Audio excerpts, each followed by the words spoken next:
Professor Bhuvanalata, Dr. Lakshmi, Assistant Professor, Anna.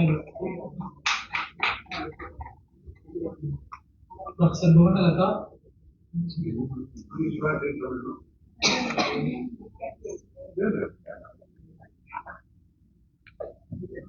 Madam Amukta Mahapatra, Founder, Schoolscape Center for Education. Mr. Siva, Tamil teacher from Madurai, Founder, Kalakala Vaguparai. Dr. Bhupati, Assistant Professor, Tamil Nadu Teacher Education University. I heard about Tirukural, Namakkal Kaviyar Urai. This is something completely different. I can just quote ஒரு திருக்குறள் மட்டும். நார்மலாக அந்த கற்க கசடல கற்பனை கற்றவை இருக்காது. இதுக்கு நம்ம இந்த கற்க கசடுன்னு சொல்லுவோம். கற்றுக்கொள்வதை பிழை இல்லாமல் கற்றுக்கொள்வது. இதுதான் ஜென்ரலாக கொடுக்குற விளக்கம். பட் இவர் என்ன சொல்றாரு, நாமக்கல் கவிஞர், கசடர கற்க, அதாவது வாழ்வில் குற்றமில்லாமல் வாழ்க்கையை நடத்துவதற்கு தேவையானவற்றை கற்றுக்கொள்ளுங்கள். கற்க கசடராங்கிறத, அதாவது கற்றுக்கொள்வதை தவறில்லாமல் கற்றுக்கொள்ளுங்கள் அல்ல, நமது வாழ்க்கையை பிழையில்லாமல் தவறில்லாமல் நல்ல முறையில் நடத்த வேண்டியதற்கு தேவையான கற்றுக்கொள்ளுதான். அப்படிதான் அதுக்கு உரை. ஒவ்வொன்றுக்கும் அருமையான உரை. கொஞ்சம் ரிலீஜியஸ் டச் இருக்கும், அத்வைதம் டச் இருக்கும். ஆனால் உரை ரொம்ப சிறப்பான உரை. படிங்க.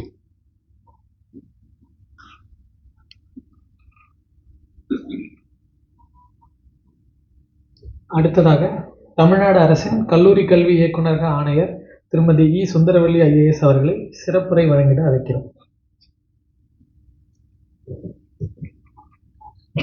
அனைவருக்கும் வணக்கம். உயர்கல்வித்துறையை உன்னத இடத்திற்கு கொண்டு செல்வதற்கு தமிழக முதல்வர் பல்வேறு திட்டங்களை தீட்டி நடைமுறைப்படுத்திட்டு வராங்க. எங்களுடைய கல்லூரி கல்வி துறையை பொறுத்த வரைக்கும் பார்த்தீங்கன்னா, செம்மொழியான தமிழ் மொழியை இளம் தலைமுறையினருக்கு கொண்டு போவதற்காக 3 கோடி ஒதுக்கீடோட மட்டும் இல்லாம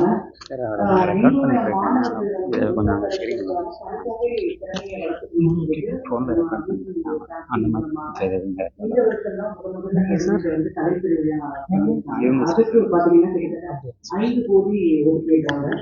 விளையாட்டு திறந்த மாணவர்களுக்கு ஒவ்வொரு கல்விக்கு 1.5 lakhs 3.78 crores ஒதுக்கிட்டாங்க. இந்த வருடம் மட்டும் 16 புதிய கல்லூரிகள், 15,000 அடிஷனல் சீட்ஸ், 190 கோடி இன்ஃப்ராஸ்ட்ரக்சர்ஸ் நம்மளோட காலேஜஸ் கொடுத்துருக்காங்க. ஸோ இத்தனையும் மேற்பார்வையிட்டு அப்பப்போ நடத்துறதுக்கு எங்களுக்கு உரிய அறிவுரை வழங்கி இந்த துறையை நன்றாக வழிநடத்தி செல்கின்ற உயர்கல்வித்துறை செயலாளருக்கு முதற்கண் என் வணக்கத்தை தெரிவித்துக் கொள்கிறேன். அதுக்கப்புறம் சார் லாஸ்ட் டைம் முறைக்கல்வி உரையாடல்கள் அப்போ திருக்குறள் புக் கொடுத்துட்டு நான் இதில் டெஸ்ட் வைப்பேன் அப்படின்னாங்க. ஸோ அந்த டெஸ்ட்டுக்கு டெஸ்ட் அவர் வைக்கிறதுக்கு முன்னாடி நான் ரெடி ஆகிட்டு வந்துட்டேன். அதாவது தாம் இன்புறுவது உலகின்புறுவது கண்டு காமுறுவர் கற்றறிந்தவர். சார் சொன்னார் நிறைய இந்த பதவியில டிஃபரன்ஸ் இருக்கும்னு சொல்லிட்டு, கற்க வேண்டியதை கற்று அறிய வேண்டியதை அறிந்து தாமடைந்த இன்பத்தை மற்றவர்களும் கொடுக்கறது. அதுக்கு நம்ம விசி டான்ஸ்கி தான் எக்ஸாம்பிள். அவரோட நல்ல அனுபவத்தை ஒரு காட்ஃபாதர் மாதிரி எங்களுடைய துறைக்கு இருந்து நாங்கள் எப்போ எந்த டவுட்ஸ் கேட்டாலும் அதை அப்பப்பயே சொல்லுவாங்க. ஸோ அவருக்கு எக்ஸாம்பிளாக ஒரு திருக்குறள் சொல்லிட்டேன். Father sure sir, thank you sir. And அதுக்கு அடுத்த மேலே போயிட்டு சாருக்கு எக்ஸாம்பிள் சொன்னோம். நாங்கள் எந்த திருக்குறளை பிடிச்சிட்டு இருக்கோன்றத அதே உரையிலிருந்து சொல்றேன். அறனறிந்து மூத்த அறிவுடையார் கேண்மை திறனறிந்து தேர்ந்து கொடல். அதாவது நம்மை விட தர்மங்களை நல்லா அறிந்தவர்களாகவும் அனுபவம் புரிந்தவர்களாகவும் திறமை உள்ளவர்களாக இருக்கிற பெரியவர்களோட சிநேகத்தை நல்லா சம்பாதித்து பிடித்து வைத்துக் கொள்ள வேண்டும் அப்படின்னு திருவள்ளுவர் சொல்றாரு. நாங்க சாரோட திறமையை யூஸ் பண்ணிக்கிறதுக்கு எனி டைம் எனி சப்ஜெக்ட், அது டான்ஸ்கி விசிக்கு சம்பந்தமோ இல்லையோ எங்களோட டவுட்ஸை கேட்டு தெரிஞ்சுப்போம். ஸோ ஏற்கனவே சொன்ன மாதிரி எங்கள் துறையை உயர்கல்வித்துறையை வழி நடத்துவதற்கான ஒரு ஆசானாக, ஒரு ஆலோசகராக மிகச்சிறந்த இருக்கிற டான்ஸ்கி விசிக்கு முதற்கண் என் வணக்கத்தை தெரிவித்துக் கொள்கிறேன். மேலும் இந்த உயர்கல்வி உரையாடல்களில் தொடர்ந்து பல சாப்டர்ஸ் உரையாடல்கள் வந்து நடந்துகிட்டே இருக்கு. இன்னைக்கு வந்து சார் கொடுத்துருக்கு வந்து issues in teacher education. So இதில் எனக்கு நிறைய ஷேர் பண்ணிக்கிறது கேள்விகள் தான் இருக்குது. சார் வந்து இஷ்யூஸ் கேட்டிருக்காரு. நிறைய இஷ்யூஸ் இருக்கு. நேத்திக்கு வந்து அந்த துறையை தேர்ந்த ப்ரொஃபஸர்ஸ் கிட்ட கேட்கும்போது நிறைய இது சொன்னாங்க. Madam don't tell our name, ஏற்கனவே டீச்சர்ஸ் எஜுகேஷன் யூனிவர்சிட்டி எங்க மேடம் ரொம்ப கோபமா இருக்கிறாங்கன்னு. இல்லை நான் சொல்லலை, உங்களோட ஐடியாஸை மட்டும் ஷேர் பண்ணிக்கிறேன் அப்படின்னு சொன்னேன். இந்த வருட துவக்கத்தில் நம்ம விசி எங்கள்கிட்ட வந்து அவங்கள கூப்பிட்டு வந்து என்ன சொன்னாங்கன்னா, எங்களோட ஒர்க் தான், ஆனால் சார் வந்து லாஸ்ட் டைம் அக்டோபர் மாதம் பிஎடுக்கு கவுன்சிலிங் நடந்தது, அதனால நம்ம நிறைய ஸ்டூடெண்ட்ஸை இழந்துட்டோம், அவங்க வேற வேற இன்ஸ்டியூஷனில் போய் சேர்ந்துட்டாங்க, அதை நம்ம சிங்கிள் விண்டோ சிஸ்டத்துக்கு கொண்டு வரணும்னு சொன்னாங்க. லாஸ்ட் டைம் என்ன நடந்ததுன்னா, ஸ்டூடெண்ட்ஸ் வருவாங்க, ஆன்லைனில் அப்ளை பண்ணுவாங்க, தென் வந்து அவ்வளோதான் முடிஞ்சிடும். அதுக்கப்புறம் பெட்டி படுக்கையோட அப்பா அம்மாவோட சென்னைக்கு வரணும். சென்னைக்கு வந்து இங்கே 2 days இருந்து எந்த கல்லூரின்றதை தெரிஞ்சுட்டு போய் சேரணும்.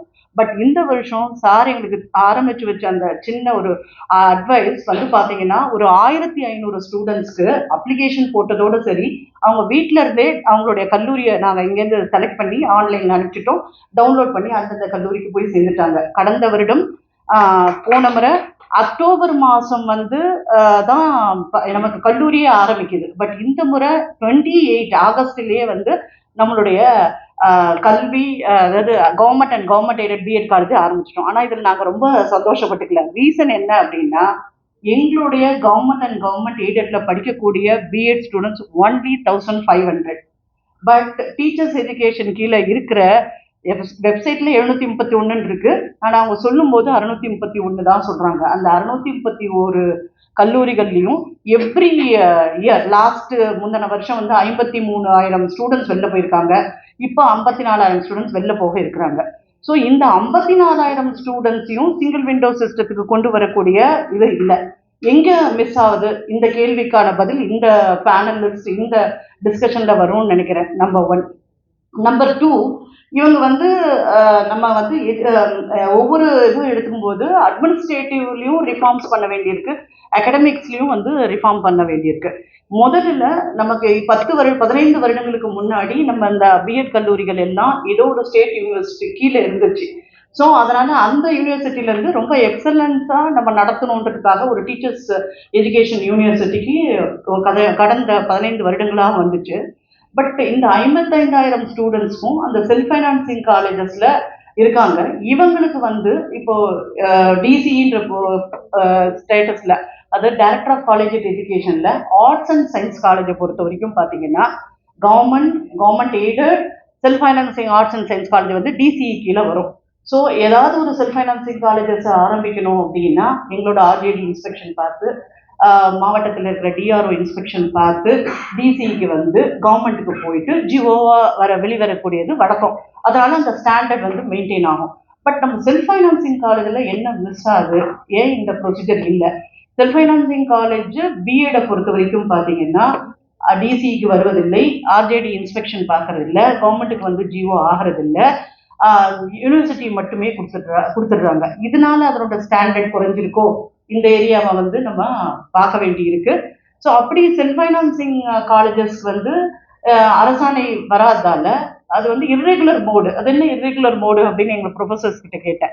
நம்மளுடைய காலேஜஸ்லாம் வரும்போது அட்டண்டன்ஸ் உண்டு மேடம், ரெகுலராக வந்து 4 மாதம் இன்டர்ன்ஸ் போவாங்க. ஆனால் செல்ஃப் ஃபைனான்சிங் காலேஜில் ஒரு குறிப்பிட்ட தொகையை கட்டி சேர்ந்துட்டா போதும், எக்ஸாம்ஸ் வந்து எழுதினா போதும், பிஎட் டிகிரி கிடைச்சிடும். அதனால தான் நமக்கு இப்போ நம்மளோட காலேஜில் வருகின்ற ஸ்டூடெண்ட்ஸோட எண்ணிக்கை கம்மியாக இருக்குது. இங்கே வந்து அட்டண்டன்ஸுன்பாங்க, 4 மாதம் இன்டர்னுபாங்க. பட் அதுவே இர்ரெகுலர் மோடுக்கு நாங்கள் போயிட்டா அங்கே வந்து பணம் கட்டினதோட போதும், ஏதாவது ஒரு இன்ஸ்டியூஷனில் போய் நம்ம டீச்சர் ஜாப் பண்ணிகிட்டே இருக்கலாம், ஆட்டோமேட்டிக்காக எக்ஸாம் வந்து எழுதிருந்தாங்க. இது ஒரு பக்கம். ஸோ இந்த அட்மினிஸ்ட்ரேஷன் அண்ட் தென் ஏன் வந்து அந்த செல்ஃப் ஃபைனான்சிங் காலேஜுக்கு பர்மிஷன் கொடுக்கும்போது முறைப்படி நிறைய ப்ரொசீஜர்ஸை இன்ட்ரடியூஸ் பண்ணணும். மோரோவர் எல்லா மாணவர்களுக்குமே இந்த மாதிரி இன்டர்ன் கொடுக்க வேண்டியது முக்கியமானது. நம்மளோட ஸ்கூல் எஜுகேஷன் முழுக்கவே இந்த 55,000 மாணவர்கள் plus 1,500 government and government aided B Ed காலேஜில் வருவர்களை நம்பித்தான் இந்த என்ன சொல்றது எஜுகேஷன் சிஸ்டமே இருக்கு. அப்போ இந்த இன்னைக்கு வந்து நம்ம பிசி சார் ரொம்ப சரியா எங்களை இஷ்யூஸ் இன் டீச்சர்ஸ் எஜுகேஷன் கொண்டு வந்தது. நம்ம ஹோல் ஸ்கூல் எஜுகேஷனுமே எப்படி வந்து நம்ம ஆப்ரேட் பண்ண போகிறோம். இன்னைக்கு இந்த ப்ராப்ளத்தை நம்ம வந்து என்னென்ன ப்ராப்ளம் இருக்குன்னு நம்ம முதல் ஸ்டெப் எடுக்கிறது கண்டிப்பாக நமக்கு பிரைட் ஃபியூச்சர் இருக்குன்றத இதை எடுத்து காட்டும். ஸோ இந்த டீச்சர்ஸ் எஜுகேஷன் இந்த இஷ்யூஸ் மட்டும் இல்லாமல் ஈவன் எக்ஸாம்ஸ் நடத்துறதுக்கே உரிய நேரத்தில் நடத்துறது இல்லை. கடந்த ஒரு வருடம் உயர்கல்வித்துறை செயலாளர்கள் அவர்களது முயற்சினால பார்த்தீங்கன்னா 2 தரம் ஃபர்ஸ்ட் எந்த விதமான கம்ப்ளைண்ட்டுக்கும் இடம் கொடுக்காம நம்மளுடைய காலேஜஸ்ல வந்து 2 தரம் எக்ஸாம்ஸ் நடத்திருக்காங்க. எங்களோட ஹார்ட் பீட் வந்து ரேஸ் ஆகும். ஏன்னா டீச்சர்ஸ் எஜுகேஷன் யூனிவர்சிட்டியில் ரொம்ப கூலாக எக்ஸாம்ஸ் வந்து 10 நாளில் வரப்போகுது, எங்களுக்கு 120 சென்டர் வேணும், எங்களுக்கு வந்து இன்விஜிலேட்டர்ஸ் வேணும்னு கொடுத்துருவாங்க. பட் எல்லா பேர்டனையும் நம்ம எடுத்துட்டு அதை ஸ்மூத்தாக இந்த முறை வந்து with the help of the higher education secretary எந்த விதமான பிரச்சனைக்கும் இடம் இல்லாமல் கவர்மெண்ட் காலேஜ் நடத்தணும். ஸோ இந்த எக்ஸாமினேஷன்ஸ் கண்டக்ட் பண்ணுறதே டீச்சர்ஸ் யூனிவர்சிட்டியோடைய ஒரு முக்கியமான இதுலேயே ஏன் அவங்க தடுமாறுறாங்க, அது என்ன மிஸ்டேக்ஸ் இருக்குது. ஸோ எக்ஸாமினேஷன் கண்டக்ட் பண்ணிட்டாங்க, ஆனால் ரிசல்ட் வந்து கரெக்டான டைமில் கொடுக்க மாட்டேங்கிறாங்க. ஸோ அது என்ன ப்ராப்ளம் பார்க்கணும். யூஸ்வலாக விசி டான்சி எங்களுக்கு சொல்கிறது தான், அட்மினிஸ்ட்ரேஷன் மட்டும் பார்க்கக்கூடாது, அகாடமிக்ஸில் பார்க்கணும் அப்படின்னு. இது எங்களுக்கு மிகப்பெரிய ஐ ஓப்பனர். எக்ஸாம்பிளுக்கு நம்ம இந்த பிஎட் எஜுகேஷனையும் எடுத்துக்கிட்டோம்னா இவங்களோட கரிக்குலம் வந்து 2021 அப்புறம் அப்டேட் ஆகலை. இவங்களோட வந்து அப்சலேட் அண்ட் தென் இப்போ உள்ள ஸ்டூடெண்ட்ஸ்க்கு ஏற்ற மாதிரி டைனமிக்காகவும் ரெஸ்பான்சிவாகவும் இல்லை. மாடர்ன் டூல்ஸை யூஸ் பண்ணி பிஎடுக்கு இந்த ஸ்டூடெண்ட் டீச்சர்ஸை எக்யூப் பண்ணாதான் இவங்க போய் இந்த 55,000 பேர் போய் நம்மளுடைய ஸ்கூல் எஜுகேஷனுக்கு டீச் பண்ண முடியும். மோரோவர் இவங்களோட academic calendar is not sync with higher education டிபார்ட்மெண்ட்டோடைய கேலண்டரோடையும் சிங்க் ஆகிறது இல்லை, ஹையர் எஜுகேஷனோடையும் சிங்க் ஆகிறது இல்லை. அக்டோபரில் ஆரம்பித்து ஆகஸ்ட், ஸோ ஆகஸ்ட்டுக்கு அப்புறம் ரிசல்ட் வெளிவிட்டு வரக்கூடிய நம்மளுடைய பிஎட் படித்த கிராஜுவேட்ஸ் பார்த்தீங்கன்னா 6-7 மாதங்கள் எந்த விதமான ஜாபும் இல்லாமல் வெளியில் இருக்க வேண்டியிருக்கு. ஸோ இந்த கேப்பில் வந்து ஒரு பக்கம் நமக்கு வந்து சப்ளை அண்ட் டிமாண்டில் வந்து ப்ராப்ளம் இருக்குது. ஸோ போத் அகடமிக் அண்ட் அட்மினிஸ்ட்ரேட்டிவ்ல நிறைய ரிஃபார்ம்ஸ் இருக்கு. நான் நிறைய கேள்விகள் தான் சொல்லியிருக்கேன். இந்த கேள்விக்கான பதிலை வந்து இன்னைக்கு இந்த பேனலிஸ்ட்லாம் தேடி கொடுப்பாங்கன்றது நம்புறேன். ஸோ ஃபியூச்சர்ல வந்து மிக நன்றாக நம்மளோட டீச்சர்ஸ் எஜுகேஷன் இருக்கும். அதுக்கான முதல் ஸ்டெப் இன்னைக்குன்னு நினைக்கிறேன். நேற்றுக்கு இந்த வெப்சைட்ஸை பார்க்கும்போது ரொம்ப அழகான மோட்டோ வச்சிருக்காங்க டீச்சர்ஸ் எஜுகேஷன் யூனிவர்சிட்டி. அதாவது ஓதி உணர்ந்து உரை, learn realise and teach. So இதை உண்மையிலேயே நம்ம எல்லாம் கடைபிடித்தோம்னா மிக நன்றான ஒரு டீச்சர்ஸ் எஜுகேஷன் குரூப்பை உருவாக்க முடியும். அதன் மூலம் நம்மளோட ஸ்கூல் எஜுகேஷன் டிபார்ட்மெண்ட் படிக்கிற நம்ம ஸ்டூடெண்ட்ஸ் ஒரு நல்ல எதிர்காலத்தை தர முடியும் என்று கூறி இந்த வாய்ப்பு கொடுத்ததுக்கு டான்சி விசிக்கும் அனைவருக்கும் நன்றி கூறி விடைபெறுகிறேன். நன்றி, வணக்கம்.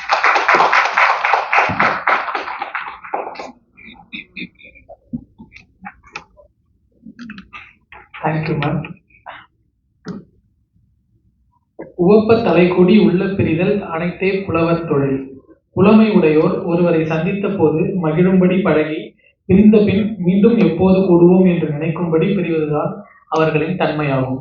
இவ்வாறு நம் அனைவராலும் எளிதில் அணுகி கருத்துக்களை பகிர்ந்து கொள்ளும் வகையில் இனிதாக பழகும் இயல்பு கொண்டவரும் சிறந்த பண்பாளருமான தமிழ்நாடு அரசின் உயர்கல்வித்துறை செயலர் முனைவர் சங்கர் IAS அவர்களை விழாவின் தலைமையுரை வழங்கிட அன்போடு அழைக்கிறோம்.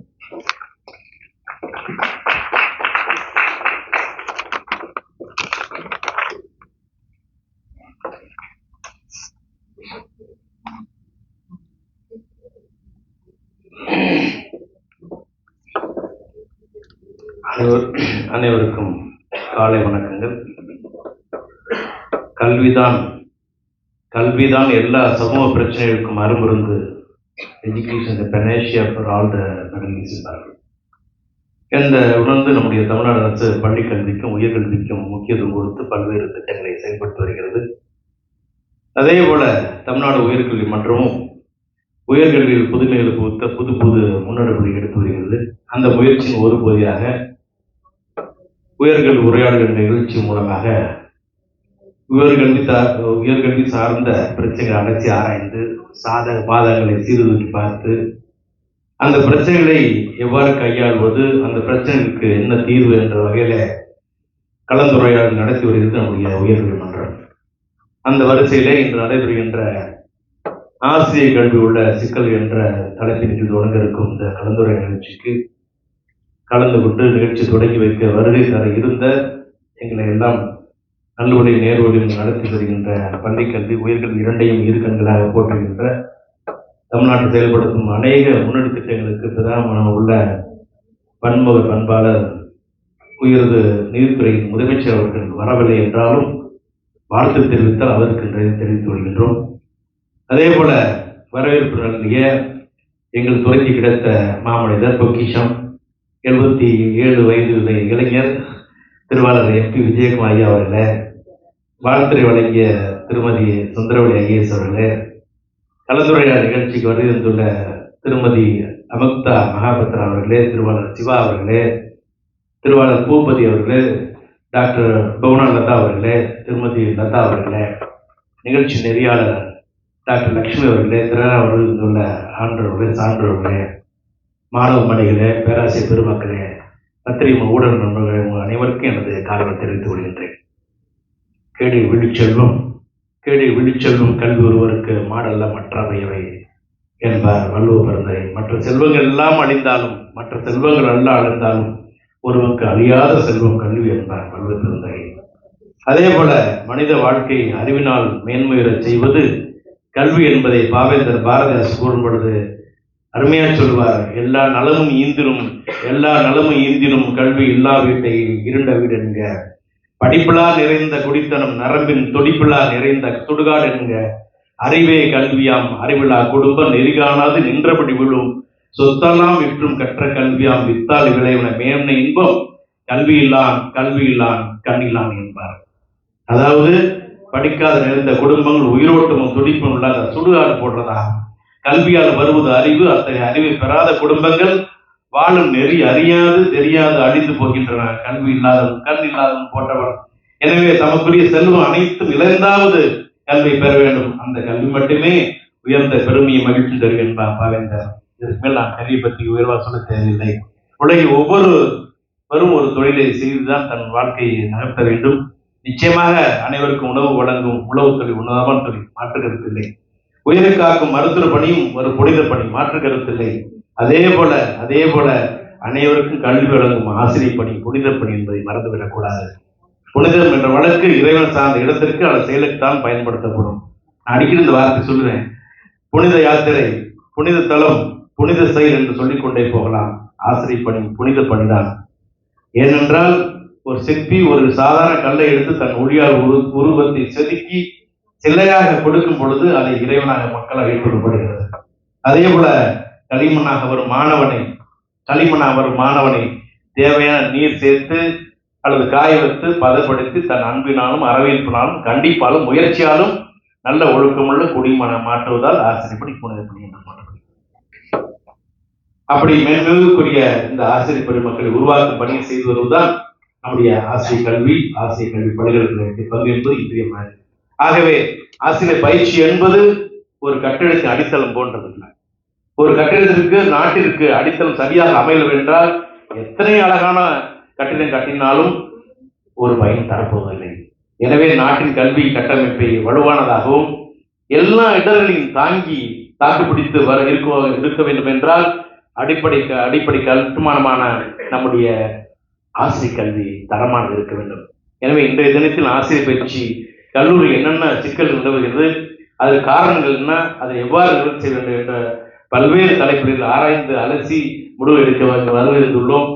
நாம் நம்மே சுய பரிசோதனை செய்யும் பொழுது ஆசிரியர்களின் தரம் எவ்வாறு உள்ளது, ஆசிரியர் பயிற்சி நிலையங்களின் தரம் எவ்வாறு உள்ளது, ஆசிரியர் பயிற்சி அளிக்கும் ஆசிரியர் தரம் வேறு உள்ளது, பாடத்திட்ட தரம் சரியாக உள்ளதா, பயிற்சி தொழில்நுட்ப ஒருங்கிணைப்பு உள்ளதா, தியரி பிராக்டிக்கல் பேலன்ஸா இருக்கிறதா என்று கேட்டால் நம்ம எல்லாம் நிறைய தியரி முடிச்சு போயிடுறோம்ல.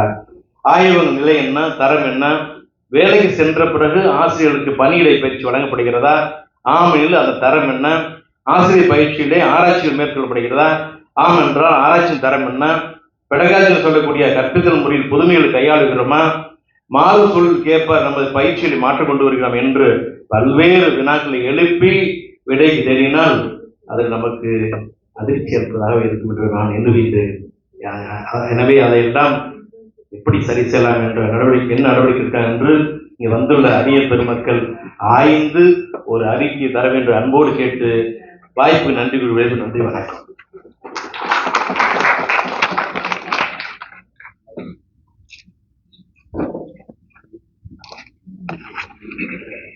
Thank you sir. இத்தொடக்க விழாவின் நிறைவாக நன்றியுரையினை நல்கிட வருகிறார்கள் தமிழ்நாடு மாநில உயர்கல்வி மன்றத்தின் உறுப்பினர் செயலர் முனைவர் வேல்முருகன் அவர்கள். Respected dignitaries on the dais, respected teachers, students, and my dear colleague from Chansky, good morning to all of you for your kind presence to participate in the Uyarkalvi Urayadalgal dialogues on higher education on topic issues in teacher education. I thank you all for your kind presence. To be more specific, I would like to thank the Principal Secretary, Department of Finance, for his message and wishes, and the Secretary, Department of Higher Education, for delivering the presidential address. Then Commissioner of College Education for delivering the special address. My own Vice Chairman for delivering the welcome address. As mentioned by our Secretary and Vice Chairman, today's program is going to be very useful not only to you but for the entire student community. Kindly feel free in the deliberations. I thank you once again for